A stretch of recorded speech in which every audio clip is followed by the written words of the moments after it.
status epilepticus. Now that is beyond you now. That comes to us for us to handle it there. We give you diazepam or a benzodiazepine, or we can give you phenytoin, and I'll tell you how to manage this in hospital setup for the sake of the medical students and the pharmacy students. Amazing, right? So now if you start understanding that, you are literally becoming a doctor. Slowly and carefully. Slowly and carefully. Somebody's asking me what is ADHD. ADHD is attention deficit hyperactive disorder. This child is super active. They cannot control themselves in that activity. But we've talked about ADHD already, right? We talked about it. So this is convulsions. Once you've understood that basics, that is the skeleton. You don't need anything more to it. You will simply understand. So if you ask your doctor, what is the mode of action of this drug? Already in your head, you know, I am going to activate the gamma aminobutyric acid. Just call it GABA, G-A-B-A. When I activate GABA, I am going to pump chloride ions into the neuron, inside the neuron. When I pump these chloride ions inside the nerve cell becomes relaxed and the convulsions disappear. So when you're being injected with diazepam, when you're being given any other benzodiazepam like clorazepam, this is what you're doing. On that note, this is the same mode of action that happens in people who have chewed mirror the whole night and they are so excited they can't sleep. Their CNS is super active. They cannot sleep. So now they take diazepam tablets. They activate the GABA. The GABA suppresses their overreacting brain and now they go into sleep. And that's why diazepam is used as an anti-epileptic, also used as a sedative, also used as an anxiolytic agent to kill or to fight anxiety, also used to suppress your memory. Okay, so yes, it has a lot of actions, and you'll wonder why is diazepam being used all over. It's also going to be used as an anesthetic agent, because once you activate GABA, you cause inhibition in the neuron, and now every single thing that happens from the CNS is zero. And the side effect is when you do that, when you suppress the CNS, you will suppress the respiratory centers. Therefore, you might end up dying of poor respiration. Okay? You need your respiration to be active. So when you're taking those diazepam tablets to help you with the side effects of Mira, the cat, that is amphetamine, you're actually going to end up getting respiratory suppression or depression, and you will die. So as you rush to that pharmacy because yesterday you did, ulichana usiku mzima, and now you're going to the pharmacy to buy diazepam. And now I know pharmacies are selling diazepam over the counter. This is a drug that is so regulated under Schedule 2. It is so regulated, it's not supposed to be given without a prescription. It's not supposed to be given without a due date. That day that is dispensed is supposed to be, and then you keep those prescriptions. It's there. It's the law. So you suppress your CNS, and that's why you will sleep, because you see the body sends you into slumber because you cannot breathe enough. So you will not supply oxygen to muscles enough. So what you need is the body has to send you into sleeping. You're sleeping because the least oxygen that you're taking in will just be targeted to the heart muscles and to the brain, and to sustain other small organs like the liver and the kidney, so that you can actually sustain yourself with the least amount of oxygen that you're taking in, because the drug has already suppressed the breathing centers in the brain. So now the body has to adapt, and that's how God designed the body. It's so perfect that it does its own thing. Like you can mess it up, but it still try to find the balance. Imagine that. Still struggle to find the balance. When it finds that balance, you keep on disrupting it. Tomorrow, you just woke up now. You're back to eating Mira. Again, the same cycle. And then the body says, I am now tired. At that level in time, you are admission material. Look at alcohol. You can take alcohol every single day, and you know alcohol is part of those things that actually cause seizures. You can take alcohol and your liver keeps on forgiving you, working out very hard, tirelessly for you, until it comes to a point where the liver says, now I am tired. Now that is liver cirrhosis. And now that's the time you want to quit alcohol. You want to tell us, I quit alcohol. No, I'm saved now. That is too late. But thank God, again, the liver will rejuvenate. So now, after that, let's move to the causes of this. Now, I want you to see these causes, and you'll get to relate to them on how to just manage this condition, okay? One of the causes is alcohol, of course, but this is in the elderly. Most of these conditions happen in those who are still young and teenagers. So what is actually causing this? Of course, drug abuse is part of it. Drug abuse is part of it. Okay? Then, number 2, of course, the system will always tell you it has no known cause. Hey, I laugh at that all the time. It has no known cause. Like these seizures just came from the air and they were sent here by Noah and bam, they striked you. The gods are watching. Huh? They send you the seizure and just like a lightning, whoop, you've been whooped and now it has no known cause. So they don't want to understand. They don't want to even think about it. They don't want to strain. Scientists also don't want to strain. They are tired. So this one has no known cause. Anyway, cause number 3, metabolic disorders. Which one? Glucose. Now, low glucose or hyperglycemia, high glucose levels can actually expose you to seizures. So both levels, high and low. How do you get into low glucose? Taking rice water to lose weight. Drinking alcohol can actually cause you problems with this. Some diseases like malaria. Okay? And some drugs also, like quinine also. So those drugs for malaria will actually cause you these problems. Anyway, so low glucose or high glucose, that difference can cause you the seizures. Number 4, which we cannot control, is trauma. Physical trauma can actually bring you this problem, not psychological trauma. Psychological trauma is you causing it, but these are physical trauma. Okay? And then, of course, infections. Some infections can actually cause you seizures. And I've just told you the story of my sister. So every time she'd get malaria, the fevers go up. When the fevers go up, she's convulsing. Amazing story. And then, of course, electrolyte imbalance. Put your finger on that. Electrolyte imbalance, because this is the most important part. Because when you understand this, you will know what to use to balance this condition.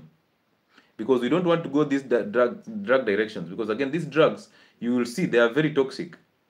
They make you put up some weight. Okay? Good. So, electrolyte imbalance like sodium.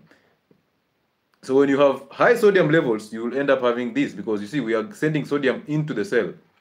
But when you have high sodium plus chloride, you're safer. That's why salt comes with sodium chloride. Of course, again, low magnesium or high magnesium levels. Now, in pregnant women, doctors, if you're intending to use magnesium sulfate to treat this type of seizures in pregnancy, start by ruling out preeclampsia and eclampsia. Don't just rush because they are convulsing, you're putting them on magnesium sulfate. That is a crime. Because you don't know if this pregnant woman has deficiency or excess magnesium. So you might kill this pregnant woman. So do not rush to take magnesium sulfate injection and pump it into them to clear the seizures. Rule out preeclampsia and eclampsia, and then from there now, you can give them magnesium. Okay? Good. Another one, vitamin deficiencies. Now, I want you to take note of this. You see, the most important vitamin here is vitamin B1, the thiamine. Again, to the doctors, if you're trying to manage somebody who has seizures and who has a known history of alcoholism, do not rush to give them glucose because they are into hypoglycemia. Do not rush to give them glucose. Run a thorough history to know that this patient is an alcoholic or not an alcoholic. Why?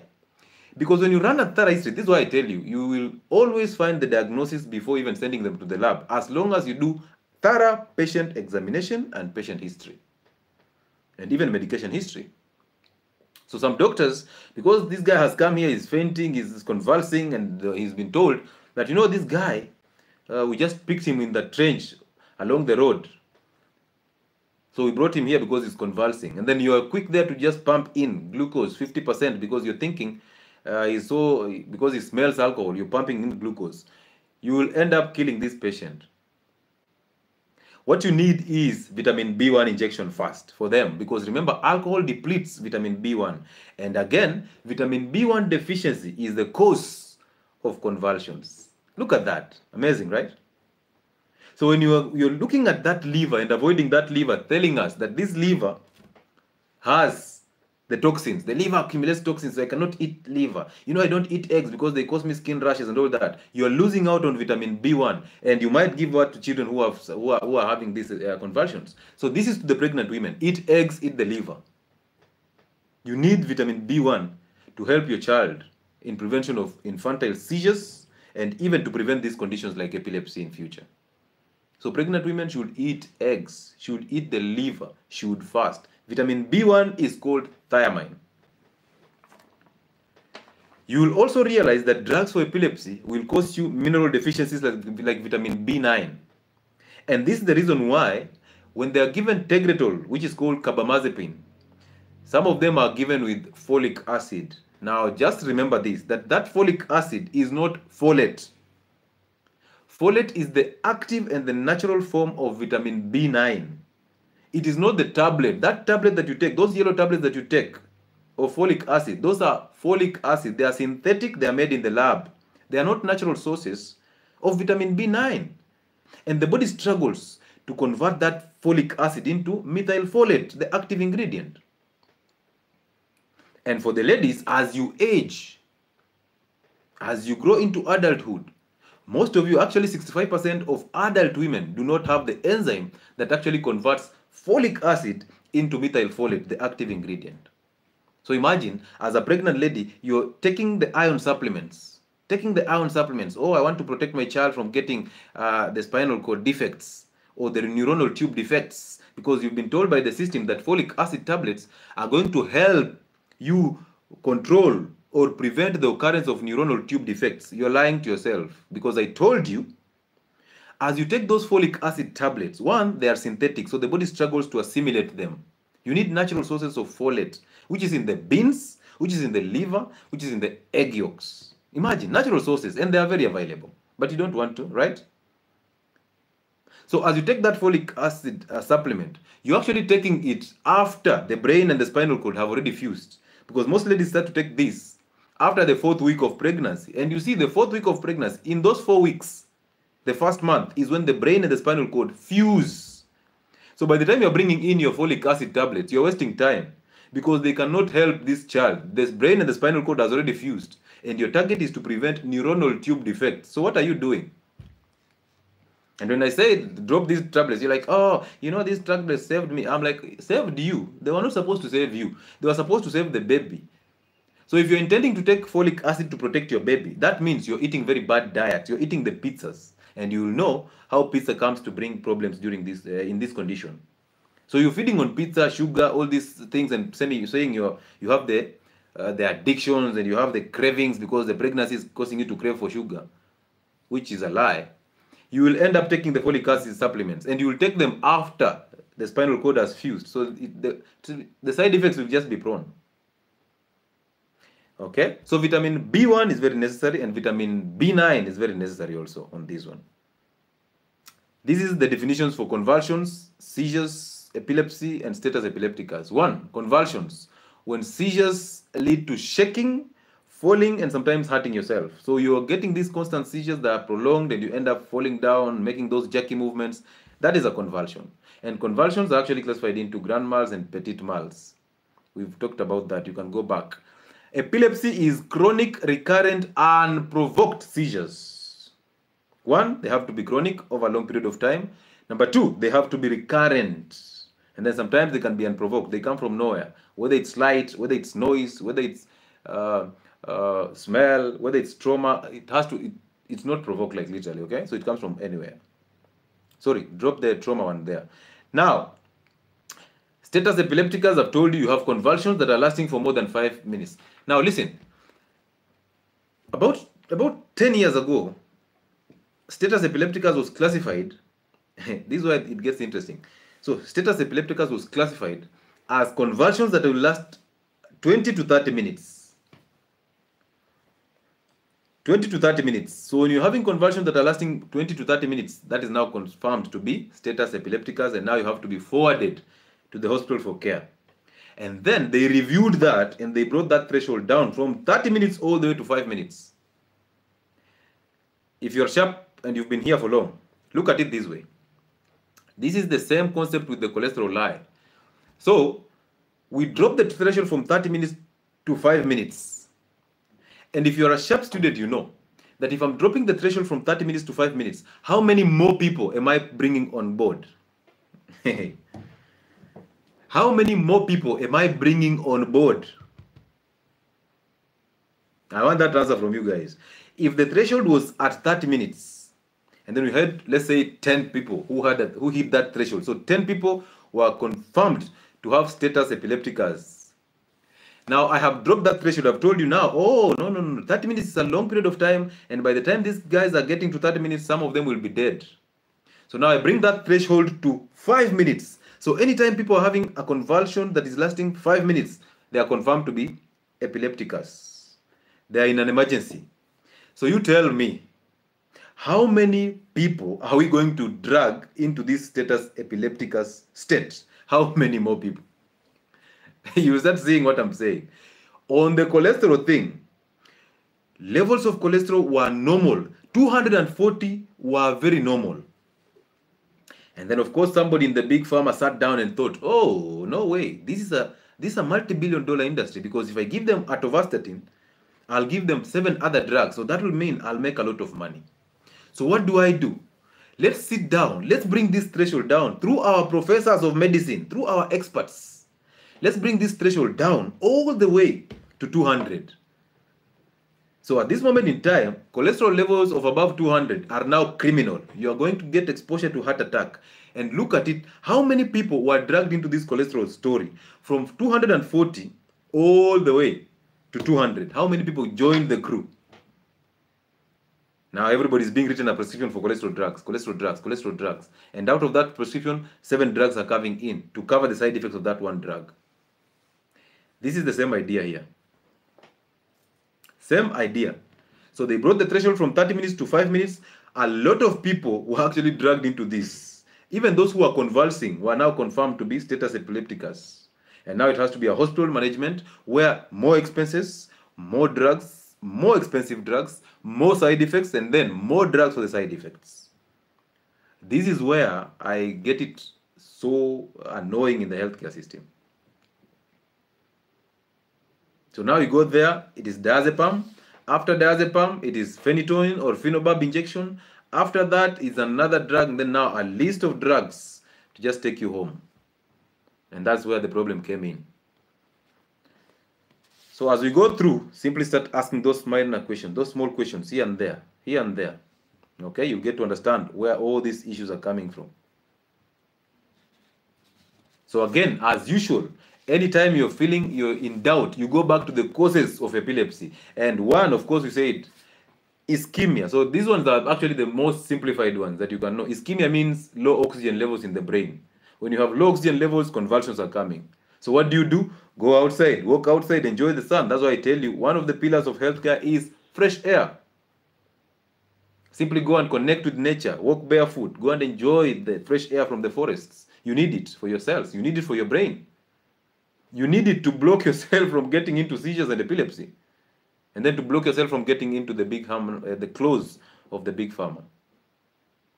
Is epilepsy genetic? They say it is genetic, but I told you genes play 2 to 10% of roles in all diseases. 2 to 10%. And those 2 to 10% roles, the genes, have to be activated by something called epigenetics. Epigenetics, 85% of the things that activate epigenetics are diets. Diets. So if you are sharp, is it genes or is it diets? Answer that question. So ischemia. Ischemia is being brought about by hypoxia, low oxygen in blood. That low oxygen in blood can actually be brought about by hemorrhage. So when you're getting that bleeding during delivery, you can actually get a seizure. When you get that bleeding during an accident, seizures are coming. When you have maybe hemophilia, diseases that are supposed to be naturally healed, like hemophilia, that when you cut yourself, you bleed yourself to death without having these blood clots. That is causing you hemorrhage, that is causing you hypoxia, and then ischemia, and then, yes, the seizures. And then the major category here comes in form of inflammation. Any condition that is happening in the brain and on the spinal cord starts from an inflamed gut. I will never sing this enough. Fix the inflamed gut and see most of these conditions disappearing through the window. These conditions are actually frying the brain. ADHD, depression, epilepsy, all these conditions that are bringing issues to the brain and the central nervous system, the CNS, they start from a messed up gut, because there is a direct relationship between the gut and the CNS, and also the gut and the skin. I wish I could explain that even further. So know that inflammation is coming in. Also in children. Nowadays you see children with pot bellies everywhere. Yesterday, a colleague came in, and I hope she gets to watch this live. A colleague came in with a daughter who is about 8 years. This daughter is super obese. The first thing I noticed is a protruding belly. A serious belly in an 8-year-old daughter. And of course, the mother is obese. Short and very obese. And then she comes in, she's complaining. She's actually telling... she's complaining that there are no drugs that can actually handle the allergy in her daughter. So the daughter is having this serious allergy, itching, and she's crying, and her eyes are red. So she's busy looking for drugs that are going to change the allergy in her daughter. And she's actually saying, this hospital does not have drugs that can actually work on this. This is a serious allergy. Serious allergy. Doctor, this is a serious allergy.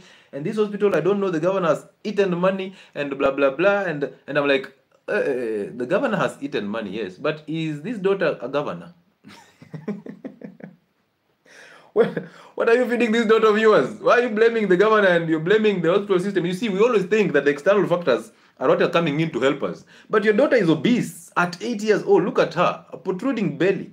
But you can't say that to her because she'll get emotional about it. She's already emotional that the governor ate money and there are no drugs for her daughter here. I'm looking at this daughter, I'm like, I tried to press the stomach a little bit. It's like it's puffy, bloated. I'm like, hey, what did you eat in the morning? Oh, bread and that blue band with a blue lid, The daughter is even specific with the blue band, with the blue lid, and I'm like, where? Okay. Was the tea full of milk? Yes, it had milk. How about sugar? Yes. Okay. What time is it right now? It's about 11. Okay. And what time did you take tea? At around 8. Have you eaten anything else? No, but mom told me he's going to buy me yogurt in the hospital canteen. I'm like, woo! And the governor has eaten money. Sometimes just be serious. So of course you expect this. So children are walking with pot bellies. And these pot bellies are actually a sign of liver problems. So these children have fatty livers. And now you expect them to lack these conditions. They will never. They will have all these conditions. And it will be a prescription after another because you're thinking that drugs are coming in to change the kitchen. It's not going to happen.